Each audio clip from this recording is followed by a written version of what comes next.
Welcome to The Trend. I'm Rebecca Granet. You have seen him swim with sharks, get a tattoo, and even skydive while starring on Impractical Jokers with his buddies. But now, Murr has taken on a brand new and very different challenge, writing a book called Awakened, which is out now. And James Murray, so happy to have you here Rebecca. today. I'm happy to be here. James. Thank you for having me. Can I call you Murr? Yes, you call me whatever you want. James, Murr, whatever you want. Very excited. I'm going to call you Murr. Do people call you Rebecca, Bex, Becca? You said Bex. Bex. I never know how anybody comes up with Bex. Oh, I think Bex is a great abbreviation for Rebecca. That's what everybody calls me in the newsroom. There you go. Bex it is. Bex. Bex and Murr. Bex and Murr all day. I love it. Great. Let's talk about this incredible book that you wrote. It's funny because we associate you with Impractical Jokers, Sure. but at least a rough draft of this book existed before Impractical Jokers existed. Oh, way before. I wrote the book 14 years ago. It's a horror, right? It's Yeah. scary as hell. And people say, you know, Murr, why is Murr writing a horror? He's a comedian. One could argue that Impractical Jokers is horror. Because you see what they do to me. Yeah. I didn't go skydiving, I went cry diving. They threw me out of that airplane, you know? It's terrifying what they do. So the book, I wrote it 14 years ago. I was living in Brooklyn, and I was commuting back and forth to work, and some nights you'd be on the subway late at night, like 2 in the morning, returning home. And, you know, back 15 years ago, a lot of times the subway car would lose connection with the third rail, and you'd be plunged into darkness in a car by yourself. And you're like, this is terrifying, you know? So that was the inspiration for the book, and I spent a year of my life writing it 14 years ago, long before Jokers, long before any representation, anything like that. I sent it out to every publisher in town, and it got returned to me unopened by 100% of them. They wouldn't even open it to consider it because I was nobody. I had no connections, no in with the business, and so it sat on my computer for 14 years. And fast forward to now with Jokers, I've sent it into HarperCollins. They bought the trilogy. So now it's a trilogy. But you never gave up on it. No, you know, it's so funny in this business. When you put your heart into something and work your butt off to do it, when it gets rejected like that without even being considered, it's so disheartening. It really is. And you start to internalize that kind of rejection and think, maybe it's not good. You doubt whether it's good. And but I always believed in it. I thought it was a great book. I wrote it like, do you remember the TV show 24? Sure.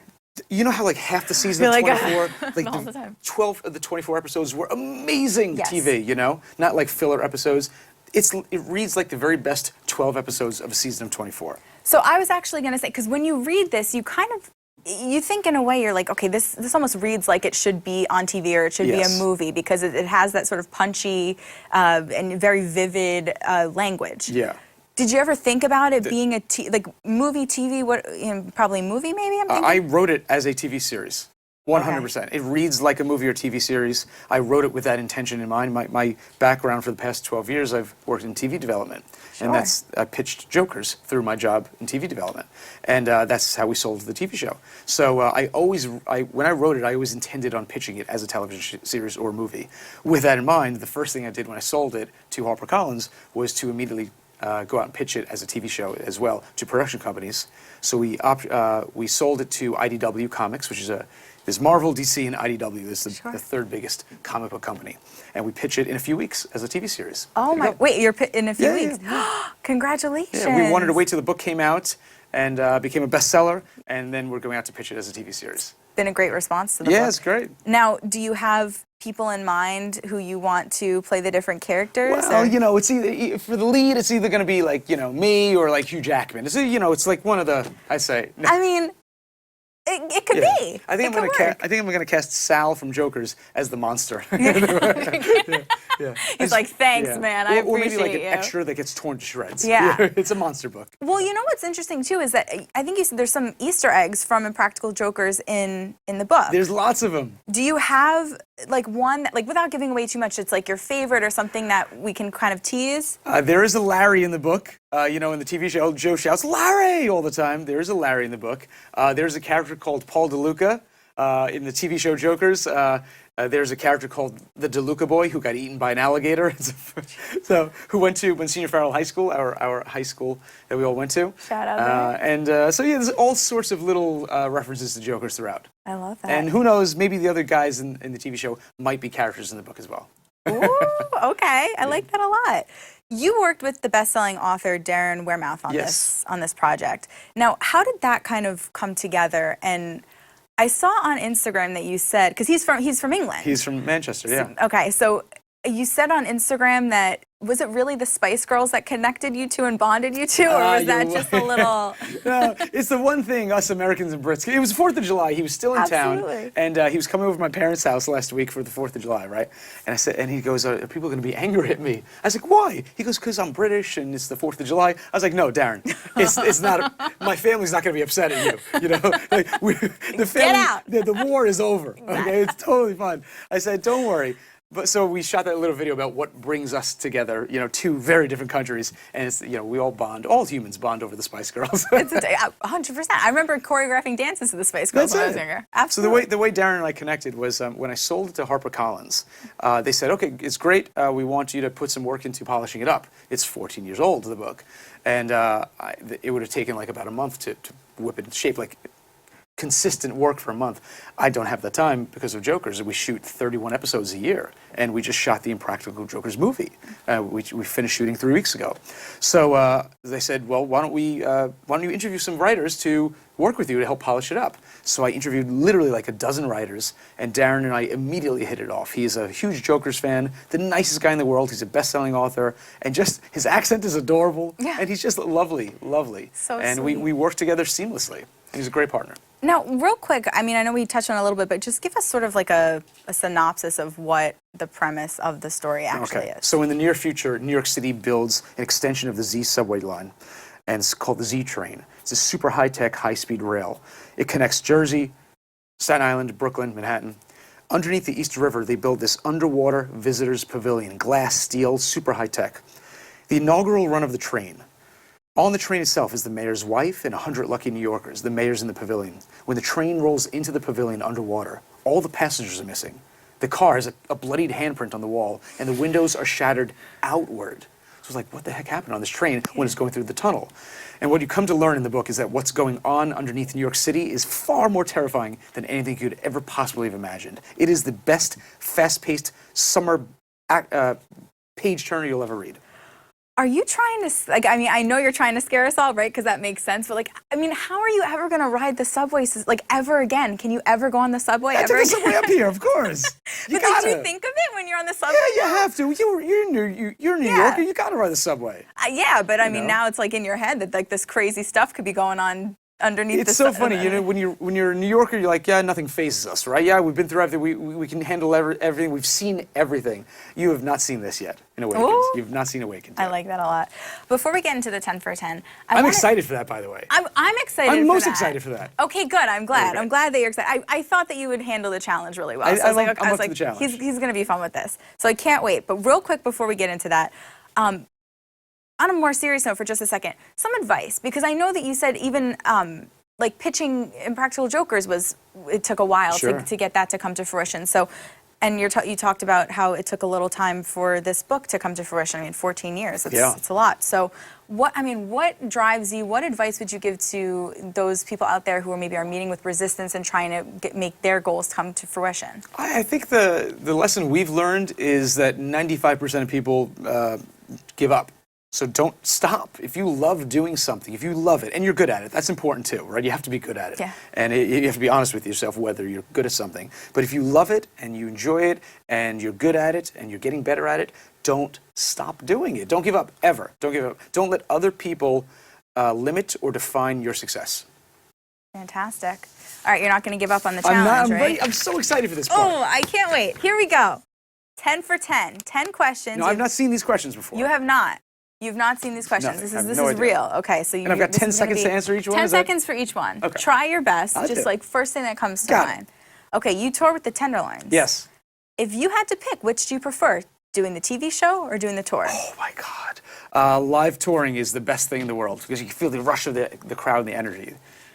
A fun writing ritual that you have, maybe a place in your house, a certain food you eat while writing, something that you do while writing. What, oh gosh. You know what I do is I have my foot in a foot massager as I'm writing. You do? My laptop on my lap and foot in a foot massager. That's great. From Brookstone. Oh, I like that a lot. What about a punishment that you have not given out yet, but you would like to have one of the guys do on Jokers? And if so, who would it be? Well, Joe forced the three of us to get tattoos. Yes. Right? So Sal has a Jane Smith tattoo. I have a ferret skydiving. I want to force Joe to get a tattoo of Sal's face over his face. Does he know this? No, he does now. No, he does. The craziest fan interaction you've ever had? Giant Stadium. 2 years ago, I went to see a football game. Halftime, I go to the men's room. The Giant Stadium, the urinals are right in a row. There's no dividers. And the guy to my left looks over. He looks over, leans over to me at the urinal and says, "Am I on TV right now?" I was like, "No, dude. No, you're not on TV." Do people just follow you around and thinking that that's Yeah, what I'm it's shoulder gonna to be? shoulder with these dudes. He's like, "Are we on TV right now?" I was like, "No, I'm peeing." Yeah, you're like, no, this is private. Yes. I love that a lot. Okay, real quick also, how many people ask you to see the tattoo always? Daily. Does that happen all the time? Daily. It's almost like a... And when you get a massage, if the massage therapist knows the show, he or she laughs when they see the tattoo. If they don't know the show, they still laugh at me when they see the tattoo. Because it's ridiculous. They're just like, that's ridiculous. Yeah. Although it kind of makes it authentic. It's like, that's the authentic stamp. Yeah. Like, when you get a pocketbook and it has like the authentic. Yeah. That's You your know it's the real authenticity. Murr. Exactly. It's the real Murr. Okay.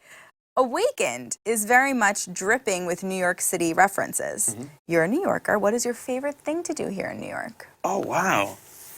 Favorite thing to do is ride a city bike up the West Side Highway to Times Square and go to Dave & Buster's after that.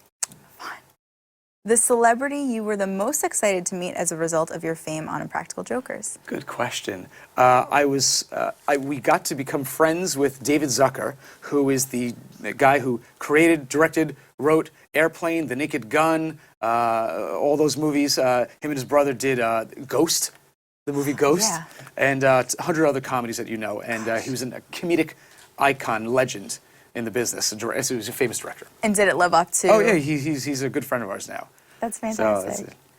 What about your favorite horror book or movie? Your choice, book or movie? My favorite horror movie is The Descent, Okay. which is about 4 women or 5 women that go into a cave system to go cave exploring, and they uncover some things in the caves that are pretty terrifying. And the horror works on multiple levels. It's them versus each other, them versus themselves, and them versus these creatures that are in the tunnel, in the caves. So I'm seeing sort of like an underground it's theme for your horror, right? That's Somebody described Awakened as Aliens meets the taking of a Pelham 123, which I thought was great. That was a great analogy. That's awesome. Yeah. What about your? This is like such a random change, Meets fried green tomatoes. I don't know. okay, that helps me. Most beloved ice cream flavor. Ice cream flavor? Rainbow sherbet from Baskin Robbins. Is that ice rainbow cream? sherbet ice cream It is sure. from Baskin Robbins? Yeah. Wait, why is that? How did you fall upon that? It's delicious. That's why. Okay, no, because at Baskin Robbins, like I'm usually like, okay, because you know how they have the cool, like they have like chocolate chip ice cream or Sure. the mint chocolate chip, and then the chocolate chips in the ice cream is very different at Yes. Baskin Robbins than anywhere else. Yeah. So that's why I never would have thought to The have rainbow the sherbet at Baskin Robbins is different from anywhere else too. Okay, It's just I don't know. It's just It's just- addictive. it is what it is. Yes, it's great. okay. Don't judge me for my answers. That's my answer. I'm sticking with it. I accept. What about your craziest summer job? Craziest summer job. I'm trying to think. Let's see. This is just weird. I used to go to golf courses in the woods. This sounds strange. And find golf balls and wash them and clean them and sell them back to golfers. That's a What? bizarre. That's a Staten Island job, isn't it? Wait, so that was That's a total Staten Island job from the 80s. It really is. That doesn't exist anymore. That's like Stranger Things kind of, stuff. so basically you employed yourself. Is what Yeah, happened I was self-emploed for a number of years. Self-employed. Yeah. If you look at my resume, that's what I mean when Yeah. it says self-employed. cleaned That's and how I made sold money back. while writing Awakened. I think I think it's smart. I mean, it's well done. Yeah.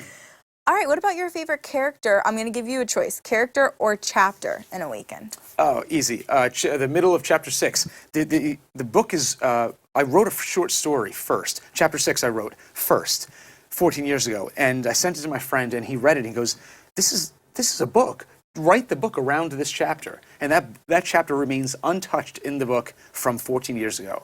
I think it's a perfect chapter. It's about these 2 cops that are walking through this pitch black subway tunnel, and they uncover a hole in the tracks leading down to this darkness, and they hear the sound of a little girl from the bottom of the hole in the subway tracks, calling out for them. She's going, "Help me, help." They hear her through the walkie-talkie. So they go to explore, And that's the first time in the book you realize that maybe it's not terrorism, maybe it's something far creepier that caused this whole thing to happen in New York City.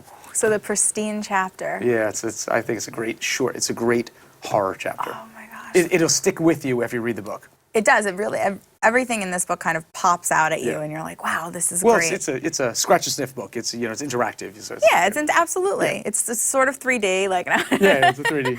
Well, there's 2 more coming. Okay. And we're very excited. Yes.